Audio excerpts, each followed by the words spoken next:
In 2018, a killer whale named J35 gave birth to a calf that lived for 30 minutes, and then she carried it. For 17 days, she pushed the body through the water, refusing to let it sink, traveling over 1,000 miles with a dead calf she would not release. Scientists watched from boats. They had no explanation.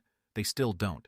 Not a complete one. What they do have is a growing body of evidence that animals don't just encounter death, they respond to it, specifically, deliberately, in ways that don't fit neatly into the word instinct and don't fit neatly into the word grief either. We are somewhere in between, watching from the outside, realizing we may have been asking the wrong question about animals and death for a very long time. The assumption has always been that death awareness is a human thing, that what separates us from other animals is precisely this. We know we are going to die. We mourn the ones we lose. We build rituals around endings. Other animals notice a death the way they notice a fallen tree, as an obstacle, a sensory event, something that triggers a hardwired response and nothing more. That assumption started cracking in 2018 when a dedicated issue of Philosophical Transactions of the Royal Society B gathered researchers from across the world to examine what they were calling comparative thanatology, the scientific study of how non-human animals respond to death,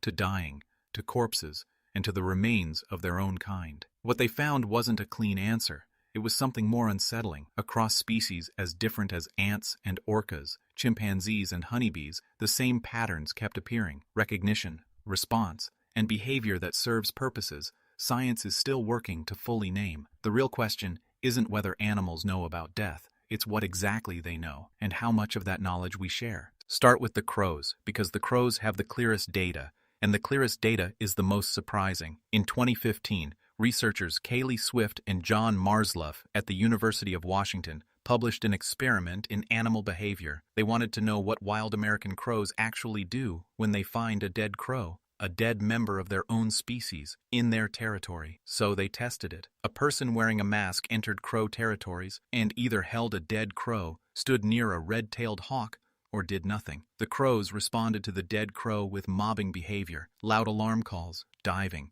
aggressive display. They delayed returning to food sources in that area. They associated the masked face of the person holding the dead crow with danger, and they remembered it. But here's the detail that changes everything. The crows did not respond the same way to a dead pigeon. A dead bird, yes, but not a dead crow. Their response wasn't triggered by death in general. It was triggered by the death of their own kind. Swift and Marzluff interpreted this as social learning, crows using the body of a dead crow as danger information, extracting from it a lesson about who is dangerous, where danger lives, what to avoid. Not a funeral, something arguably more sophisticated: death as intelligence. The body of a crow becomes a data point the flock can learn from. And crows aren't the only ones building knowledge from the dead. But what the next set of animals does with that information is something far harder to explain. What crows are doing fits into a framework that researchers like Andre Gonçalves, in his 2018 review for that same issue of Philosophical Transactions, call a threat detection mechanism. The idea is that death, specifically the death of a conspecific, a member of your own species, may carry unique information. It signals that something in this environment was able to kill something like you. In dense social species, that information has enormous survival value, and animals that could extract it would be more likely to survive. This is why the response isn't triggered by just any dead thing. The dead pigeon means nothing to the crow, because a dead pigeon carries no relevant threat data. The dead crow means everything. Something out there kills crows. Comparative thanatology, the field Gonçalves helped define, argues that this threat detection function is probably the oldest layer of death awareness across species. It's not grief, it's surveillance. It's the animal nervous system reading a corpse the way you read a warning sign. But what happens when the animal isn't looking for danger at all? What happens when they're looking at something they loved? That's not the strangest part. At Gombe National Park in Tanzania, researchers spent years watching chimpanzee mothers lose their infants. In 2020, Elizabeth Lonsdorf and colleagues published an analysis of 33 documented cases of chimpanzee mothers carrying dead infants at Gombe. What they found demolished the easiest explanation anyone had offered. The easy explanation was simple. Chimpanzee mothers carry dead infants because they don't understand the infant is dead. They're confused. They haven't recognized that the non-movement is permanent. Once they figure it out, they'll stop. But the Gombe data doesn't support that. The researchers found behavioral evidence that the mother's detected death had occurred and continued carrying anyway. They kept carrying through decomposition. They carried what was no longer, by any biological measure, their infant, and the carrying continued. Think about that for a second. This is not confusion. Something else is happening. In 2021, a broader study published in Proceedings of the Royal Society B compiled 409 cases of primate mothers responding to infant death across 50 species, not just chimpanzees, geladas in Ethiopia, baboons, macaques.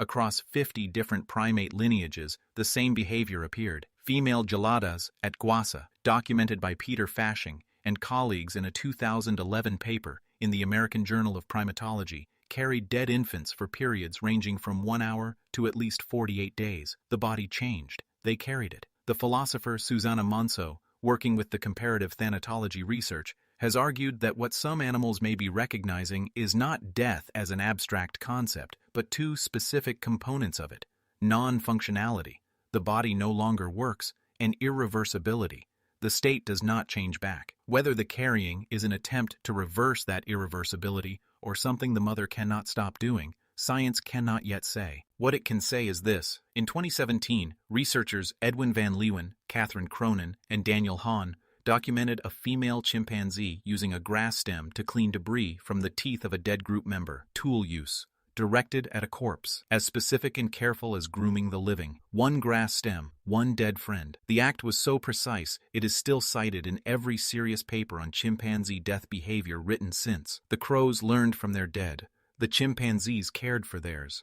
And then there are the ones who refuse to let go at all. Here's what science cannot yet tell you. It cannot tell you whether any of these animals experience something like grief as a felt, internal, emotional state, or whether what we're watching is behavioral output with no corresponding inner experience, or something entirely in between that has no name in human language yet. The honest answer is that we don't have the tools to measure what it feels like to be J35. We can document the 17 days and the 1,000 miles. We cannot reach inside. Susana Monsó's philosophical framework that animals may hold a basic concept of death involving non-functionality and irreversibility is one of the more careful attempts to define what animals might know without overclaiming. But even that remains a framework, not a measurement. The field is also built unevenly. The crow data is experimental, controlled, and strong. The dog and cat data is survey-based and carries real interpretive risk. The cetacean data is observational. These are not equivalent kinds of evidence, and they don't add up to a single clean answer. What the data cannot reach is this: when a chimpanzee mother carried her dead infant for days past the point of any biological return, was she waiting for something? Did she know, at some level, what she was waiting for would never come? That question does not have an answer yet, and I'm not sure what it would mean for us if it did.